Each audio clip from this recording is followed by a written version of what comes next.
आणि आता एक नजर टाकूयात मोठ्या बातम्यांवर। सोलापूरच्या माढा तालुक्यात आज ओबीसी मेळाव्याचं आयोजन। प्रकाश आंबेडकर ओबीसी मेळाव्याला उपस्थित राहणार। राष्ट्रवादी काँग्रेसच्या आमदार अपात्रता प्रकरणात उद्या सुनावणी। जयंत पाटील विरुद्ध अध्यक्ष राहुल नार्वेकर प्रकरणावरती सुनावणी होणार।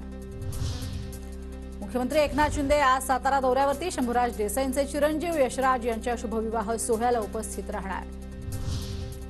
बारामतीमध्ये उपमुख्यमंत्री अजित पवारांकडून शहरातील विविध विकास कामांची पाहणी। अजित पवारांचा आज विद्या प्रतिष्ठान इथे जनता दरबार। बिहारमध्ये नितीश कुमार इंडिया आघाडीला आणखी एक धक्का देण्याची शक्यता। नितीश कुमार आज 10 वाजता राजीनामा देणार तर लगेच संध्याकाळी शपथ घेणार अशी चर्चा। सरकारी यंत्रणेचा गैरवापर करून पक्ष फोडतोय। सत्ताधाऱ्यांची दडपशाही सुरू। नितीश कुमारांच्या राजीनाम्याच्या चर्चांवर सुप्रिया सुळेंचं वक्तव्य। सगळेच आपापल्या परीने काम करतायत।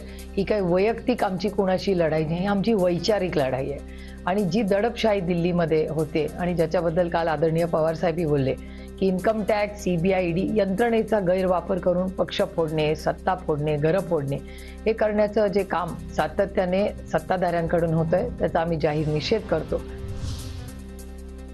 माझं कोणी वाकडं करू शकत नाही। आपला बॉस सागर बंगल्यावर बसलाय। महाराष्ट्रात देवा नावाचा बुलडोजर पॅटर्न चालणार। भाजप आमदार नितेश राणे यांचं वक्तव्य। नितेश राणे भाजपचा पाळीव प्राणी। पोपटपंची करणारा स्वतःला खूप शहाणा समजतो। लवकरच नितेश राणेंचा कपाळ मोक्ष होईल। विनायक राऊतांचा हल्लाबोल।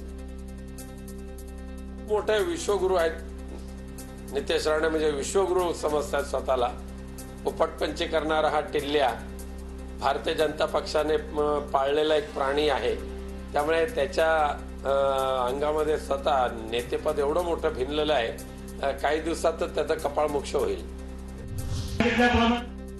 रविकांत तुपकरांना सभेत शिरून कानशिलात लगाऊ। शिंदे गटाचे आमदार संजय रायमुलकर यांची भर सभेत धमकी।